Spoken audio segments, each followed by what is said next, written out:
Genshin's story and lore keep progressing in these 2 years, without realizing we're just about to enter Fontaine, a mysterious country with god of justice, but there are people worried about the justice itself. Not only that, Fontaine's technology is so advanced compared to other regions, but Celestia didn't really lay a finger on them, unlike what they did to Coindria. But still, if we're talking about some things weird, Genshin have a lot of it. For example, Mondstadt. In fact, this region is the most mysterious thing about Genshin in my head. And I think Genshin don't talk about Mondstadt that much lately. So stay with me in this video and discover Genshin's sour thought about Mondstadt mystery. We start our Genshin's journey right after we met the bunny girl senpai in Mondstadt. We help this nation deal with their problems and solve some mystery as well.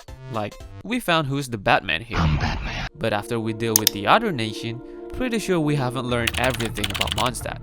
In Genshin's trailer, we saw Mondstadt was the first region to be shown.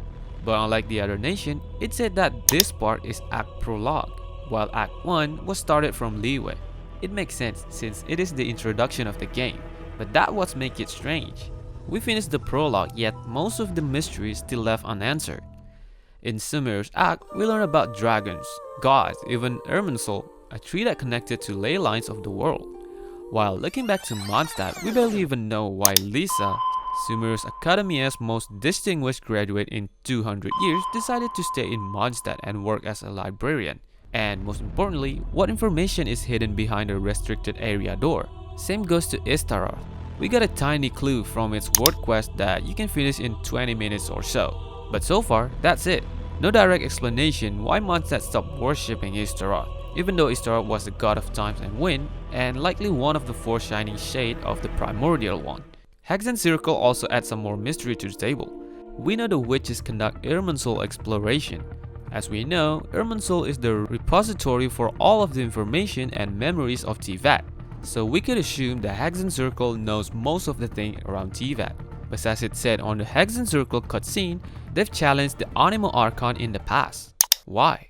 It left a huge question mark on people's head. On top of that, the fact that some of the witches' successors are stationed in Mondstadt, like Klee, Albedo, Mona, maybe Diluc as well. I mean, of all places in Teyvat, they just pop up in one same place. Might be too much to call it a coincidence. Lastly, what happened to the upside down statue? Why is the Anemo Archons? Was it because the Spiral Abyss Gate located in Mondstadt, but the default statue was in Liyue? It could be easily be Morax or Nahida's statue, but they decided it's Barbados. Might not be related, but in Norse mythology, it said that Odin was hung upside down on the World Tree in order to gain wisdom. Maybe the Abyss Order used Venti's statue because he knows more than the other Archons? All of this question just makes some of us assume that we're yet to have the true Mondstadt chapter of the Archon quest.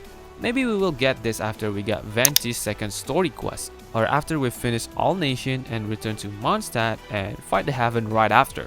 I mean, they gotta get way to Heaven there. Do you have any other thought about how suspicious Mondstadt is? Let us know in the comment section. So that's all for today. Thanks for watching.